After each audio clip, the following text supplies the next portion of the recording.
Bonjour et bienvenue sur Student Talk, le podcast où l'on explore les sujets qui nous touchent, nous, les étudiants, au quotidien. Alors aujourd'hui, on se retrouve dans un nouvel épisode qui est comment sortir de la routine scolaire. Donc on va parler de la routine scolaire des étudiants et comment est-ce qu'ils font pour en sortir. Donc dans cet nouvel épisode, on se retrouve avec Ashley, une collaboratrice de Student Talk. Comment tu vas, Ashley ? Ça va très bien et toi ? Ça va super. Donc on va commencer. C'est parti. C'est parti. Pour commencer, j'aimerais savoir comment décrirais-tu ta routine scolaire au quotidien ? Alors, ma routine scolaire, c'est tout d'abord aller à la fac, donc à la fac de Cergy, qui se situe à 1h30 de transport depuis chez moi. Donc c'est assez loin. C'est super loin, ouais. Donc je passe souvent toutes mes journées dans les transports. C'est assez fatigant avec le monde, souvent les problèmes de transport. Donc voilà quoi, c'est quand même des... Et puis même au niveau de l'emploi du temps, les journées sont assez chargées dans ma fac. Donc c'est assez fatigant. Donc quand tu rentres le soir, souvent tu as envie de rien faire. Après, soit tu as tes devoirs ou alors soit tu as juste envie de dormir. Donc ma routine scolaire, c'est ça, clairement. Et il y a aussi les week-ends où je travaille, donc toute la journée, de 11h à 20h, voire 21h parfois. Et du coup, j'ai pas trop de temps libre en soi. Donc franchement, c'est comme ça que je décrirais ma routine scolaire. C'est vraiment, soit je suis au travail, soit je suis à l'école. Donc c'est les transports, l'école, les transports, la maison, les transports, le travail. Exactement, genre c'est vraiment que ça, quoi. C'est vraiment que ça, c'est assez intense, ouais, c'est fatigant. Ça doit être très difficile pour suivre le rythme. Oui. Après, en vrai, ça va. Je pense qu'il faut se donner une sorte de cadre. Mais sinon, on est là, on survit. D'accord. Et qu'est-ce qui te fatigue le plus ou te dérange dans cette routine ? Moi, déjà, ce qui me fatigue, c'est le fait de me déplacer tout le temps à gauche à droite, surtout que mon école et mon lieu de travail sont vraiment à l'opposé. Parce que du coup, mon école, elle est dans le 95, mon travail se trouve dans le 94, donc c'est vraiment les deux départements d'Île-de-France bien à l'opposé.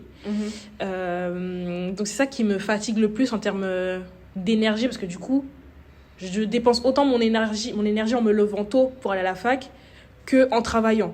Donc au final, quand je suis à la fac, je suis fatiguée de mon week-end où j'ai travaillé. Et quand je suis au taf, je suis fatiguée de ma semaine où je faisais que de me lever tôt pour aller en cours. Ok. Donc vraiment, c'est ça. Et du coup, ce qui me dérange le plus dans cette routine, c'est vraiment le fait de ne pas avoir du temps pour moi, pour certaines choses. J'ai trouvé la solution pour avoir du temps pour moi, mais si je n'avais pas trouvé cette solution, ce qui m'aurait dérangée, c'est vraiment le fait que pendant toute une année scolaire, ma vie ne se résume qu'au travail et à l'école. Ok. C'est compréhensible. Et du coup, est-ce que tu as déjà essayé de changer certaines habitudes pour rendre tes journées plus intéressantes ?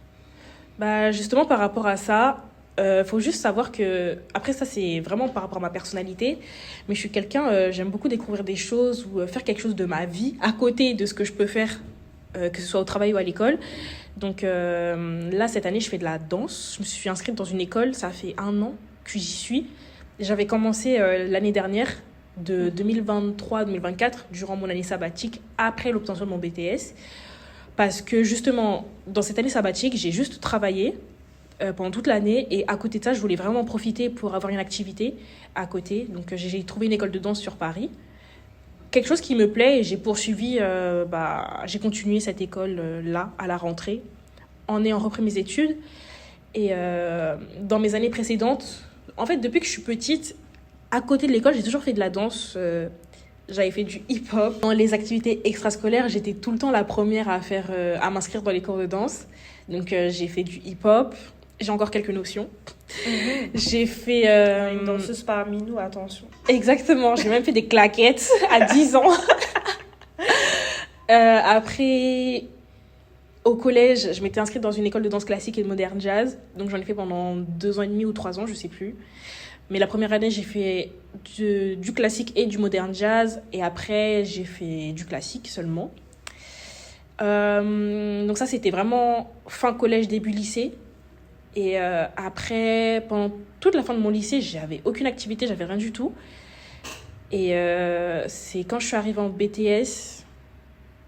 Non, pareil. En BTS, j'avais rien fait. Et c'est, voilà, quand j'ai commencé mon année sabbatique, que j'ai voulu me chercher une activité à faire. Parce que, comme je l'ai dit, j'aime beaucoup faire quelque chose à côté de mes études ou même du travail. Et voilà. J'ai ce besoin de me dépenser. Et j'ai une question. Tu penses pas que c'est le fait justement d'avoir arrêté de pratiquer une activité alors que de base t'as toujours eu l'habitude de faire quelque chose à côté qui t'a fait un petit peu te sentir mal pendant tes études et tout parce que t'avais vraiment l'impression de faire que ça alors que de base t'es pas du tout habitué à justement faire que école, maison quoi.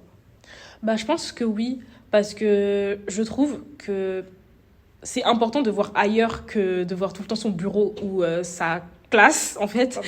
Et puis même, genre, je trouve que quand tu fais une activité, tu te retrouves avec des gens qui ont les mêmes passions que toi. Donc déjà, de un, tu sociabilises avec d'autres personnes. Et au moins, ça te permet de canaliser ton énergie ailleurs que dans les études. Parce que être concentré toute la journée, ok, c'est fatigant, mais à la fois, genre, canaliser son énergie dans une activité productive qui t'intéresse, c'est fatigant aussi, mais c'est comme si tu avais dépensé ton énergie dans de la bonne fatigue. Ouais. Tu vois ce que je veux dire ? Ouais. Quand tu es fatigué parce que tu rentres de ton cours de sport, que toi-même tu as voulu faire, c'est pas la même fatigue que tu ressens quand tu rentres une journée de taf. Parce que le taf, c'est important parce que... On en a besoin, quoi. On a besoin pour vivre, entre guillemets. Alors que là, ce que tu fais à côté, c'est vraiment pour ton plaisir personnel et au moins avoir une activité, faire autre chose et surtout ne pas rester sédentaire. Moi, c'est vraiment la sédentarité, je veux pas ça dans ma vie. J'ai pas envie d'avoir... Parce que même, je trouve que c'est important pour le corps et l'esprit de faire autre chose et de se dépenser. Et voilà, c'est toujours bien aussi d'être productif et de faire quelque chose à côté. D'accord. Donc toi, ta passion, c'était vraiment la danse ? Je pense que oui, hein. En fait, tout ce qui est énergique, parce qu'il y avait même une période, j'étais à 2 doigts de m'inscrire dans une école de gymnastique artistique. Ah. Vraiment, moi, je me voyais déjà dans les cirques à faire des saltos. Hein. Ok. Mais du coup, ouais, franchement, j'aime beaucoup danser. Et je trouve que c'est vraiment un moyen de faire du sport, mais sans soulever des haltères, quoi. Et cette école de danse où tu es inscrite actuellement, tu l'as trouvée par toi-même ou t'as cherché comme ça école de danse sur Google? Alors en vrai oui, mais ça c'était grave imprévu entre guillemets. Comment j'ai trouvé ça? Alors c'était durant mon stage en Espagne, à mon 2e stage en Espagne en 2022. J'avais vécu entre guillemets pendant 1 mois avec des Colombiens qui avaient accepté de m'héberger. C'est des personnes avec qui j'avais travaillé durant mon premier stage, donc je m'étais liée d'amitié avec eux. Et du coup, j'ai partagé un peu leur culture. Et c'est de là que j'avais appris l'existence de la salsa caleña. Donc, tout le monde connaît la salsa, mais ce que les gens voient, entre guillemets, c'est la salsa de Porto Rico. Mais la salsa caleña, c'est la salsa qui vient de la ville de Cali, en Colombie. Et c'est une salsa très, très, très rythmée. Je crois que c'est vraiment la salsa la plus rapide que j'ai pu voir. Mais en fait, ça m'a tellement intéressée que moi, dès que je suis intéressée par quelque chose, j'en fais un peu une obsession jusqu'à ce que j'atteigne cette chose, quoi. Ça veut dire, je suis rentrée à Paris, j'ai regardé je me suis promenée sur TikTok ou autre, et je regardais des écoles de salsa caleña à Paris, et je suis tombée sur mon école. Et du coup, j'ai attendu la rentrée d'après pour m'inscrire dans l'école. Donc, j'ai commencé du coup en septembre 2023. Mais avant de m'inscrire dans cette école-là, je commençais à danser un peu chez moi, j'essayais de faire des pas et tout, et voilà. Du coup, c'est comme ça que j'ai trouvé cette école. Ok. Et j'aimerais savoir également, est-ce que dans ta fac, il y a des activités extrascolaires qui sont proposées, qui permettent justement aux étudiants de faire autre chose durant leur temps libre Alors, dans la fac où je suis, je sais qu'il y a des activités dans le site principal, parce que nous, on est sur un site un peu éloigné du site principal. J'avais vu sur les brochures qu'il y avait de la natation, il y avait un accès à une salle de sport, il y avait différents types de sports à faire. Il me semble qu'il y avait du badminton, du volley, des sports de ce type. Il y avait aussi de la salsa. Maintenant, je ne sais pas c'était quel type de salsa, mais ça doit plus être une salsa assez calme ou tranquille. Mais oui, franchement, je trouve qu'il y a beaucoup de programmes, il y a beaucoup d'écoles, d'universités qui proposent des activités pour les élèves, surtout qu'en fac, les emplois du temps, parfois, ils peuvent être assez bizarres dans le sens où tu peux avoir cours le matin pour après avoir 4 heures de trou. pour ensuite reprendre les cours et finir à 18h. Alors qu'au milieu de ta journée, tu as 4 heures de temps libre et souvent, tu peux pas rentrer chez toi parce que ta fac, elle est souvent très loin. Donc,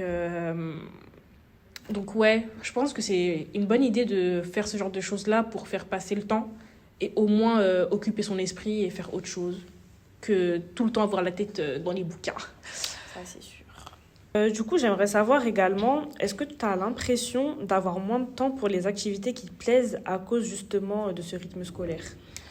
En soi, oui, parce que malheureusement, vu que avec les études, souvent, on est fatigué après la journée, il y a des moments où malheureusement, je n'y vais pas.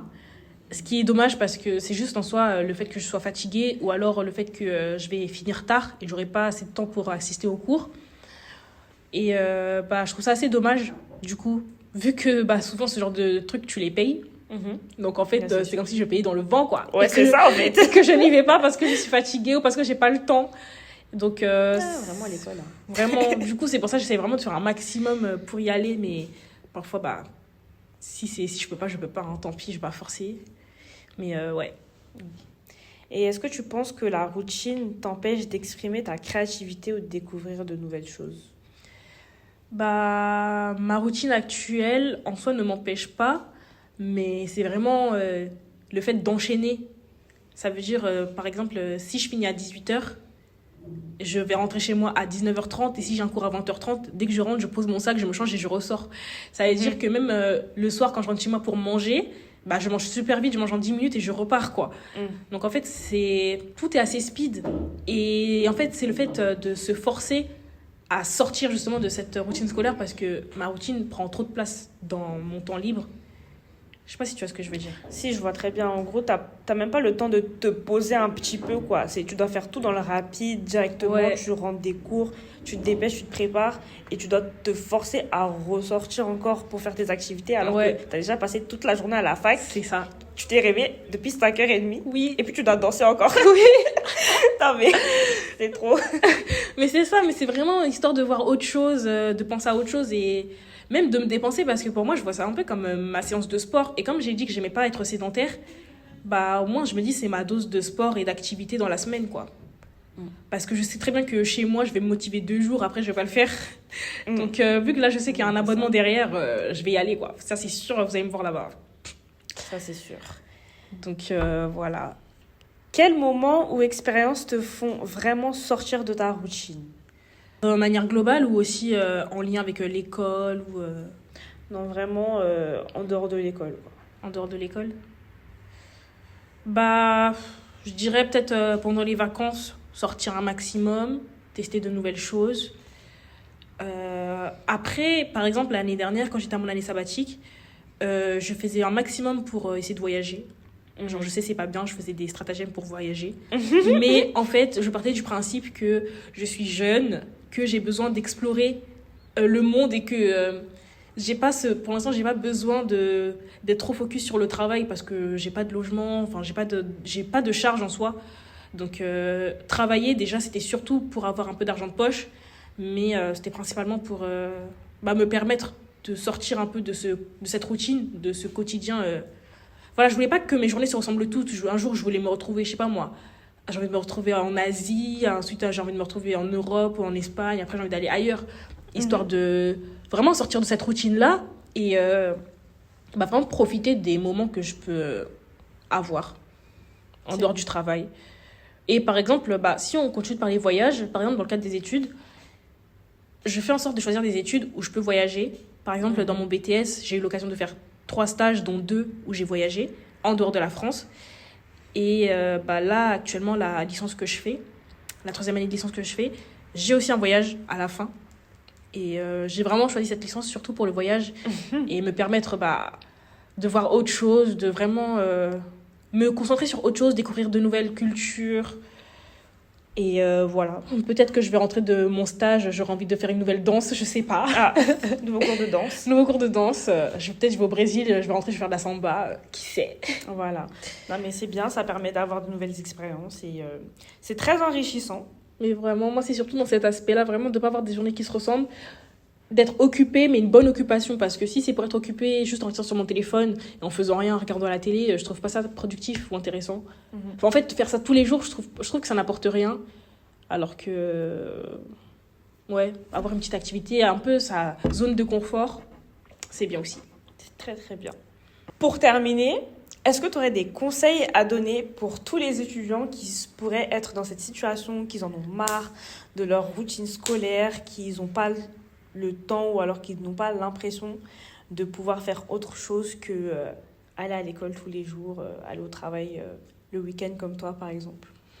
Franchement, moi, je pense que le plus important, c'est d'abord se demander qu'est-ce qui nous plaît, savoir qu'est-ce qui pourrait nous intéresser, qu'est-ce qui pourrait nous divertir et de le faire. Parce que dans tous les cas, par exemple, j'avais dit que je payais assez cher pour mon école, mais il y a plein d'autres endroits pour faire de la salsa ou autre type de danse, mais pour beaucoup moins cher, voire même gratuit. Il suffit juste de se renseigner auprès des mairies ou même auprès des universités de certains élèves pour trouver certaines choses à faire. Mais je pense que c'est vraiment bien pour pour vraiment se dépenser ailleurs que dans l'école et puis vraiment penser à autre chose et même faire des rencontres. Parce que mine de rien, c'est comme ça qu'on fait des rencontres. On peut tomber sur des sujets, par exemple, hyper intéressants qui peuvent nous mener à d'autres choses par le futur. Donc vraiment, faut le faire. Faut le faire. On va pas regretter. Au final, ça fait du bien. Moi, c'est pour même si je suis fatiguée, au final, par l'école, j'y vais quand même parce que ça me fait du bien. Je vois autre chose, j'entends autre chose que l'école, le travail. Franchement, c'est pas mal aussi. Super! Merci Ashley d'avoir pu être parmi nous et d'avoir participé à ce podcast. Il n'y a pas de quoi. J'espère que ce podcast pourra aider tous les étudiants qui nous écoutent. C'était Mazarine pour Student Talk.